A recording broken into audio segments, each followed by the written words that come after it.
It was just a Tuesday morning, the kind you forget 5 minutes after it's over, until I opened my inbox, one unread message. No subject, no sender, just one line. The promotion isn't for him. It's for you to wake up. I laughed, nervous, hollow. Was this a prank? A virus? I clicked anyway. My finger trembled. Inside was a photo. My husband's office. His safe, open. Something inside I didn't recognize.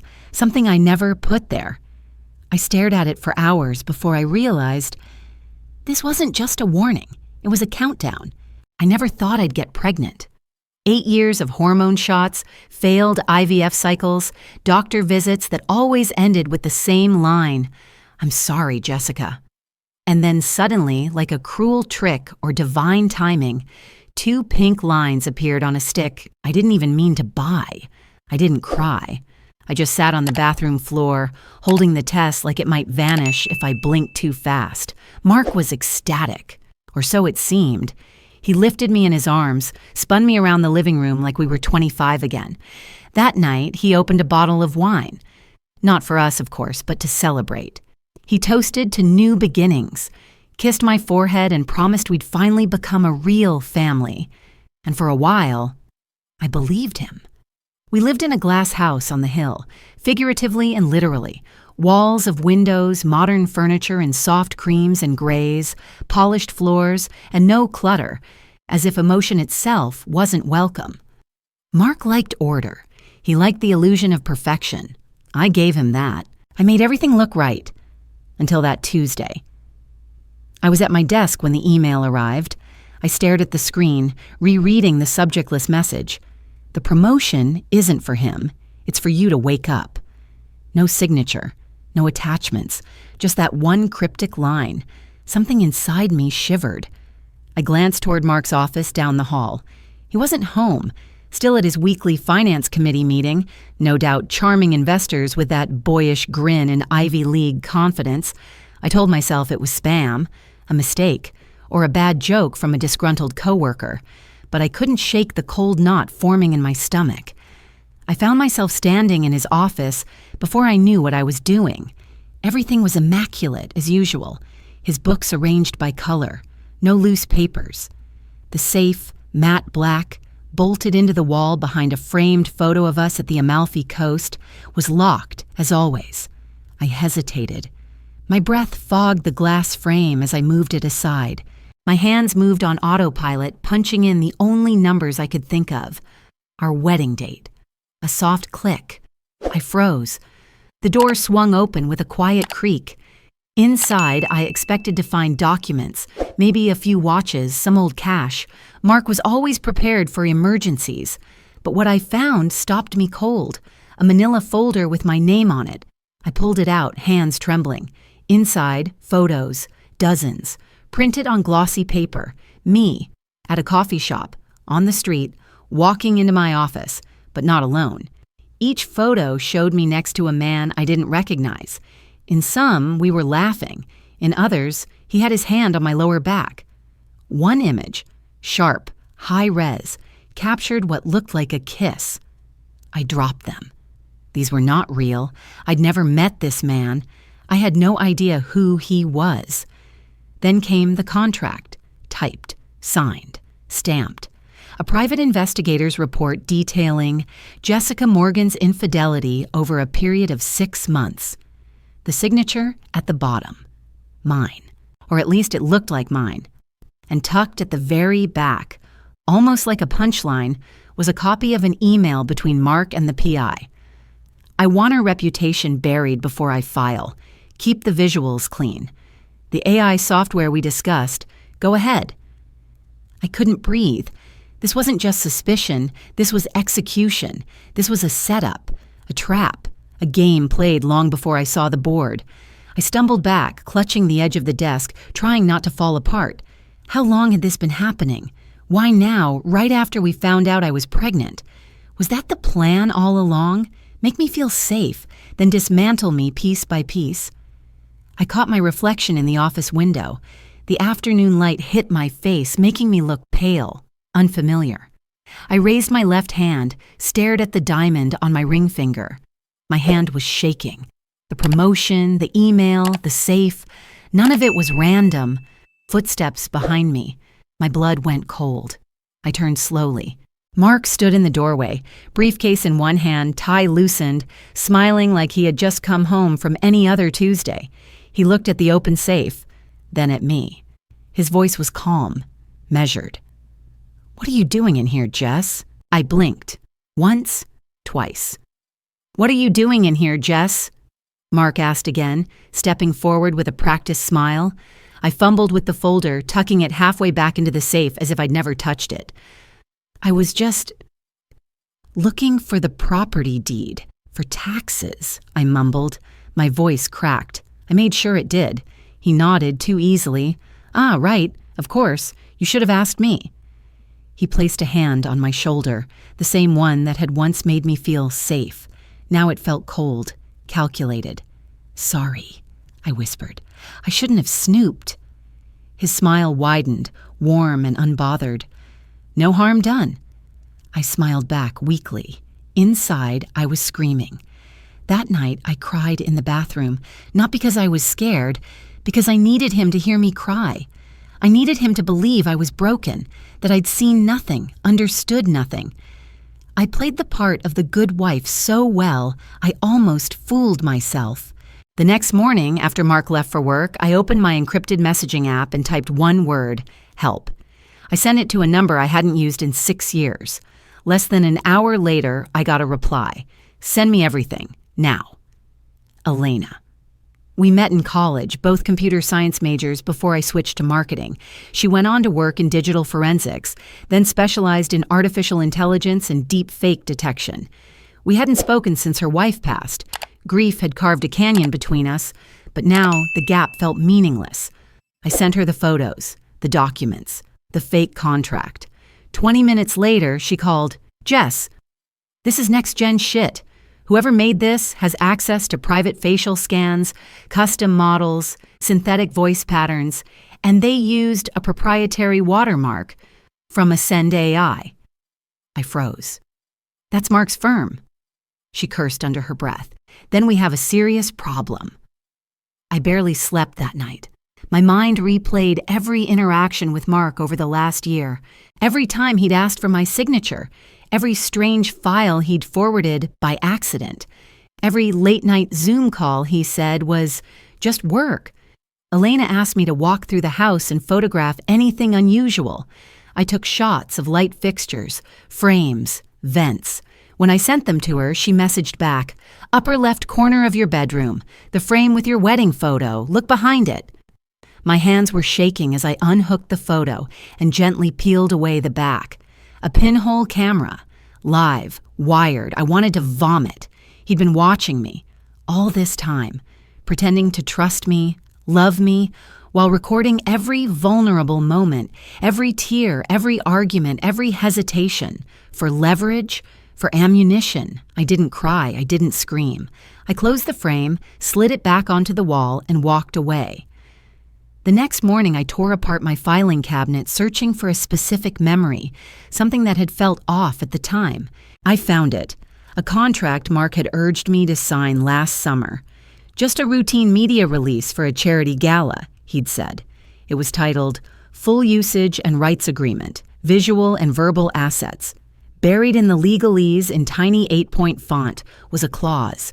Subject consents to the use, reproduction, simulation, and distribution of biometric likeness, voice prints, and visual identity in perpetuity for any digital project associated with Ascend AI or its subsidiaries.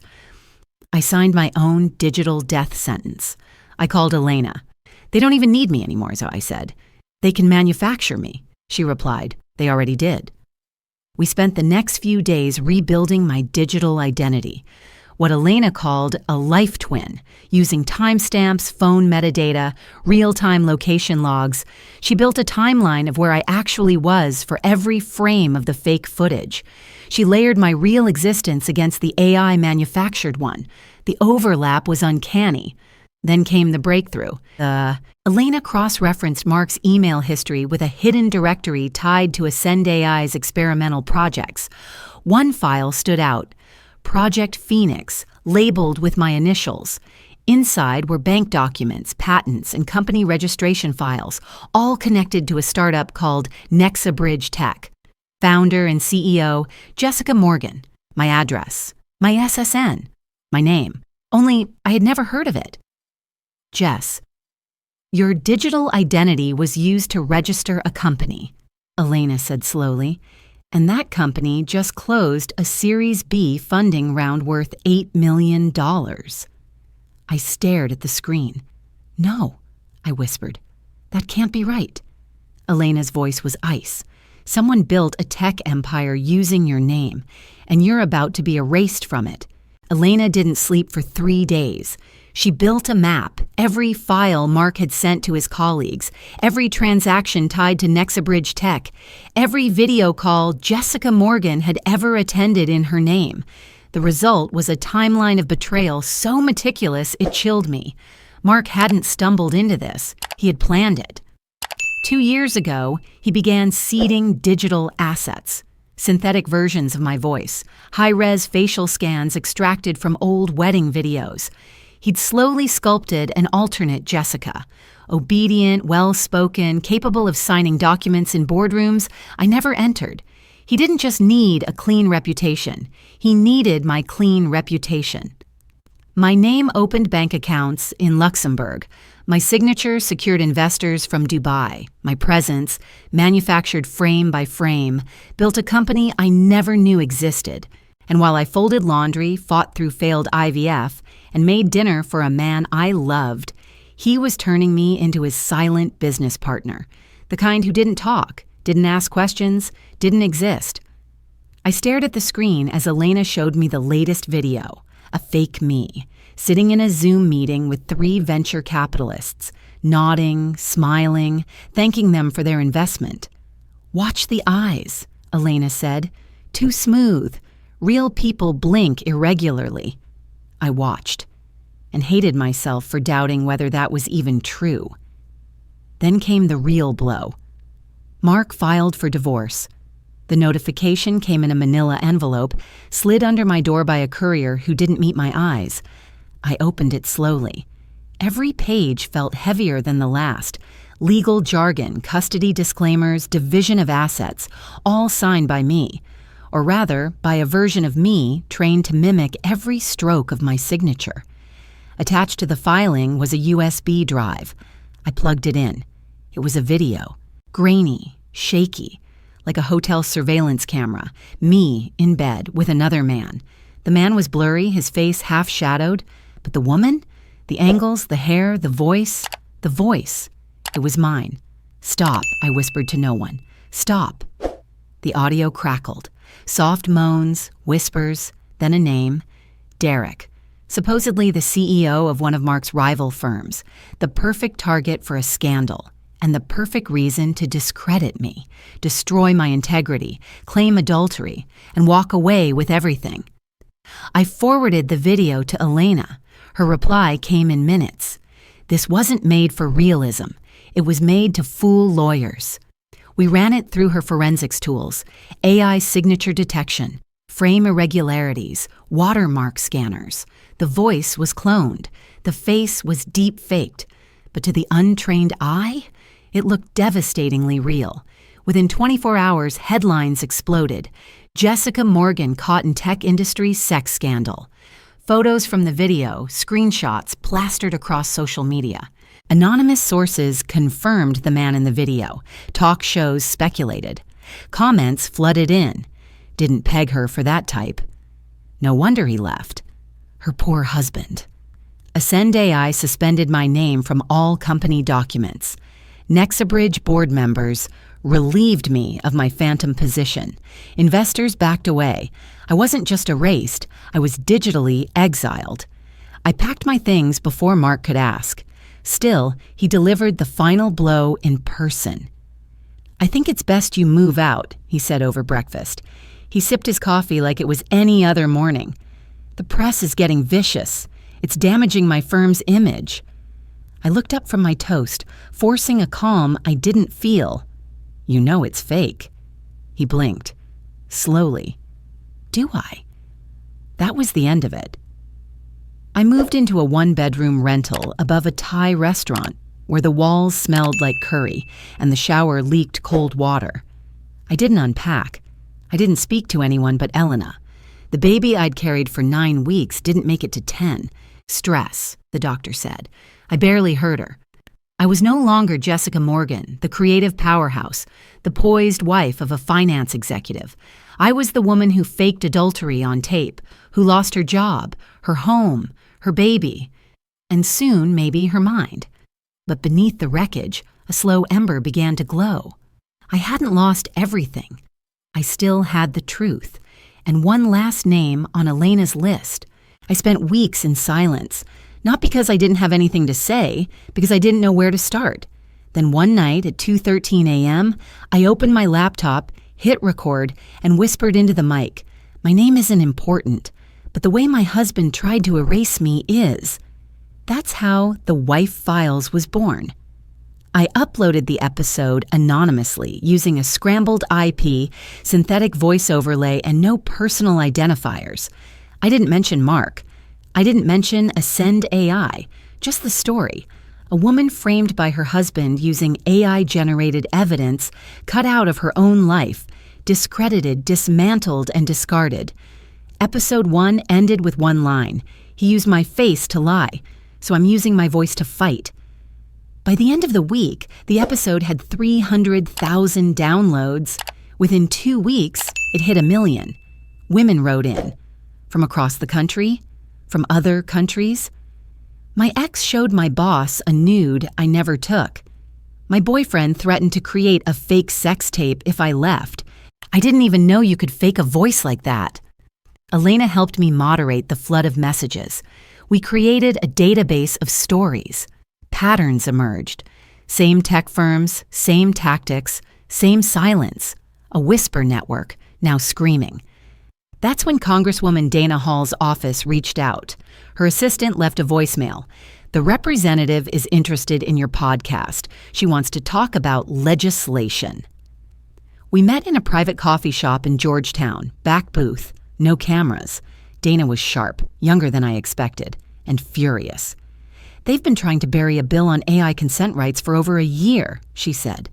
"But your podcast, it changed the conversation." I handed her a USB, Elena's compiled report, proof of deepfake manipulation, financial fraud, AI voice replication, digital identity theft. Dana stared at the drive. "We're going to burn the whole damn thing down." By month's end, The Wife Files crossed 10 million downloads. Episode 6 aired on a Friday. It detailed the money trail, how someone could fabricate a company, launder funds through digital identities, and use AI to shield it all behind plausible deniability. That episode triggered something. Because the following Monday, 2 men in dark suits knocked on my apartment door. They didn't say much, just flashed badges. FBI. They'd been monitoring Ascend AI for over a year, they said, but lacked a key witness, a victim, a story people would believe. They had one now. Still, they needed hard evidence, proof that Mark knew what he was doing, that he orchestrated it, not just benefited from it. I offered them a deal. "Give me 2 weeks," I said, "and I'll hand him to you wrapped in his own ego." Mark's promotion party was held at a luxury rooftop bar in downtown D.C. Glass ceilings, golden chandeliers, waiters serving $800 whiskey from crystal trays. I knew the space. I helped him pick it years ago for a client launch. He invited everyone, politicians, tech CEOs, lawyers, press. I wore a dark green dress and a smile. No one noticed the tiny transmitter in my purse. Mark found me near the champagne tower. "You look incredible," he said, leaning in like nothing had happened, like he hadn't filed for divorce, like he hadn't faked my infidelity and erased my life. I laughed. "So do you. Promotion suits you." He grinned. "It's been a long game, but worth it." I tilted my head. "Must feel amazing. All that work, all those contracts." He raised his glass. She didn't even know she signed them. That's the beauty of it. Click. Elena, in a van 2 blocks away, hit record. He kept talking about the fake investor meetings, about how he used a digital twin to finalize deals, how deep fake tech makes divorce settlements much more efficient. He toasted to efficiency. The next morning, every major news outlet in the country received a package. Inside, audio files, video proof, contracts, forensics reports, and a 7-minute supercut of Mark Morgan detailing, in his own words, how he stole everything and never thought she'd notice. By noon, it was trending on every platform. Mark's face on screen, his voice, his words. Jessica Morgan? Nowhere to be seen. Because I didn't need to show my face, I already had theirs. The headlines didn't say my name. They said Jessica Morgan's husband exposed in massive AI fraud scandal. Whistleblower leads to financial tech takedown. Digital identity theft enters congressional spotlight. But still, I couldn't bring myself to read them. The moment the recordings went public, Mark's world began to collapse. Ascend AI's board issued a statement denying involvement. Mark was suspended pending investigation. Investors scrambled. Journalists camped outside his building. Friends stopped calling. His face became a cautionary tale in every newsroom. And me? I was no longer the villain. The smear campaign reversed. News outlets issued apologies. Anonymous Twitter accounts that once called me a whore now tweeted hashtags like Believe Jessica. Congresswoman Hall praised my bravery and persistence. Lawyers, academics, and activists quoted clips from the wife files. The FBI froze all accounts tied to Nexabridge Tech and Ascend AI's shadow branches. All assets registered under my name, homes, bank accounts, crypto wallets, were transferred to temporary federal custody for audit. I had won, but I didn't feel victorious. Some nights I still woke up gasping, unsure if I was real.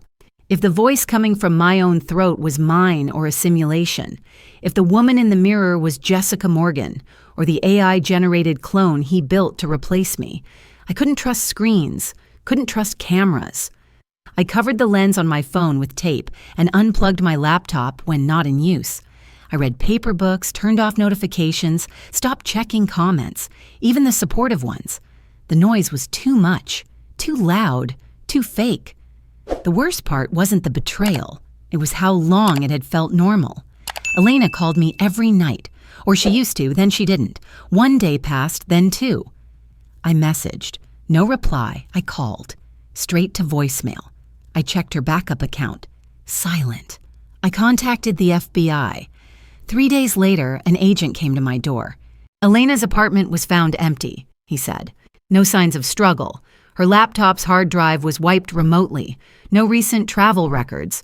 Her phone last pinged near a data center outside Arlington. That was all they could tell me. My chest tightened. You think she ran? He didn't answer. Instead, he handed me a file. You need to see this. Inside was a transcript, a 911 call, voice print matched to my own. Caller. This is Jessica Morgan. I don't want to live anymore. I took something. I think I'm dying. Operator.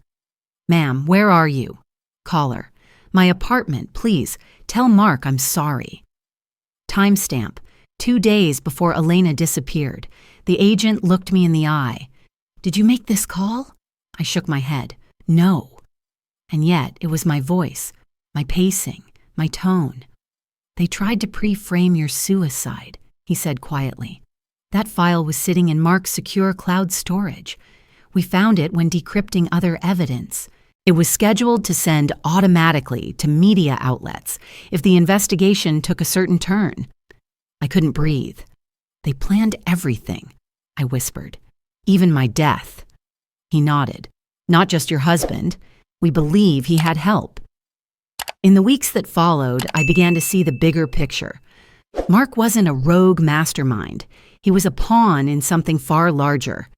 Nexabridge had been one of 10 shell companies tied to a central data syndicate, each one registered to a different clean identity. Some of those identities were real people, others AI constructs. The syndicate used these entities to create startups, raise capital, manipulate trends, and, most disturbingly, control narratives. If someone became inconvenient, journalist, whistleblower, even spouse, they could be deep-faked into submission, replaced, discredited, silenced. They didn't need guns. They had pixels. I was one of dozens, maybe hundreds. Every fake document I found had a cousin somewhere in the system. Every AI voice that mirrored mine had once mirrored someone else. Every signature forged had built empires worth millions, then been erased. I met with a former employee of one of the shell firms. She showed me an interface, an internal dashboard titled Persona Replication Hub.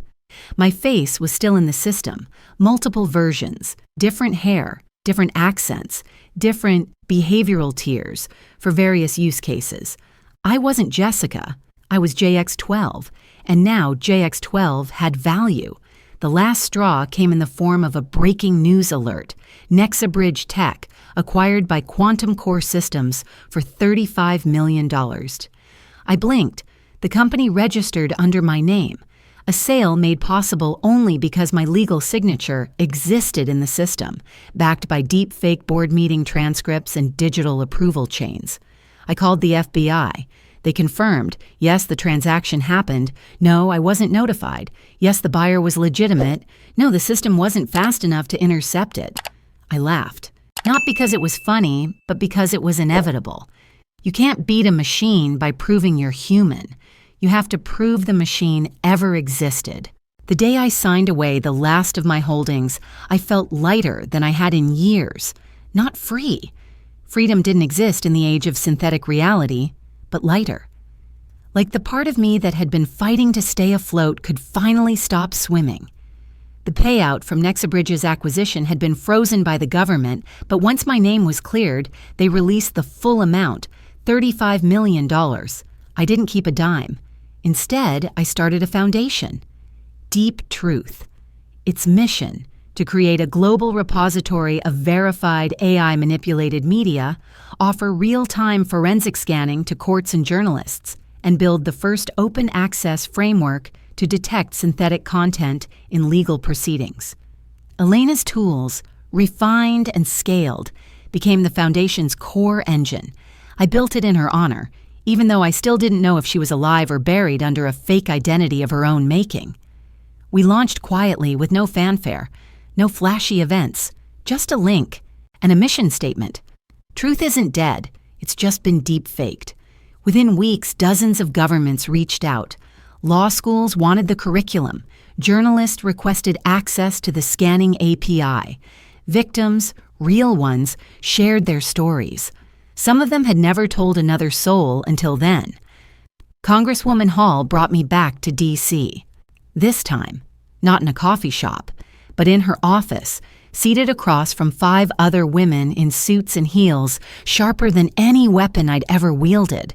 They had a proposal, an act, a real one, the AI Truth Act, a sweeping piece of legislation that would classify synthetic media used in legal manipulation as digital assault, regulate facial and voice data collection, and require full disclosure in any AI-generated content used commercially or in court.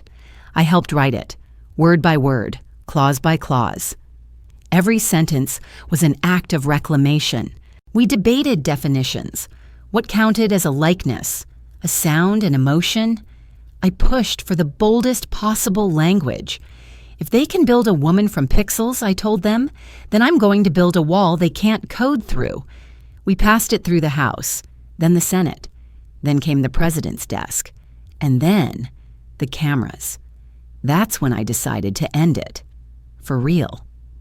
On the morning of the bill's signing, I drove to the coast. I walked barefoot into the ocean with a small team of filmmakers, volunteers from the Wife Files community. I didn't speak. I just stood in the surf, let the water reach my waist, and pulled off the last remnant of the life I'd once fought so hard to protect, my wedding ring. I held it up for the camera, turned it slowly in the light, and then released it. The ocean swallowed it in a single blink. That clip went viral in 12 minutes. The comments poured in. She didn't lose. She transformed. This is what survival looks like. Rewriting womanhood, frame by frame. I returned to D.C. that night and prepared for what would come next. Because even after burning the system down, someone still had to rebuild it. The final episode of The Wife Files aired exactly 1 year after the first. I recorded it in a single take. "My name is Jessica Morgan," I said. "I was erased. Now I write the rules. No dramatic music, no guest interviews, just me, my voice, and the sound of one page turning, the sound of a new chapter." The podcast was archived in the Library of Congress. Law schools began using it in ethics classes. Tech companies, some reluctantly, admitted their software had contributed to real-world harm. More importantly, courts began to listen. Not to me, but to science. With Deep Truth's backing, forensic analysts were now testifying in trials across the country. In a case in Texas, a domestic violence survivor had her deep-fake video disproven, leading to her ex's conviction. In London, an AI-generated recording used to frame a journalist was thrown out of court. Judges began citing the wife files in their rulings. A phrase emerged, Jessica's standard, referring to the threshold for proving synthetic manipulation in a trial. And me? I was asked to testify one last time, at the Capitol, under oath. I stood in a Navy suit, one I borrowed from Congresswoman Hall, and faced a room filled with people who once doubted me, questioned me, nearly let me be erased. The clerk handed me a pen. At the top of the page, AI Truth Act, final signatory approval. I signed. Jessica Morgan. Real pen, real paper, real hand, no filter, no simulation. Just a woman who once lived in the shadows of her own story, now writing the ending.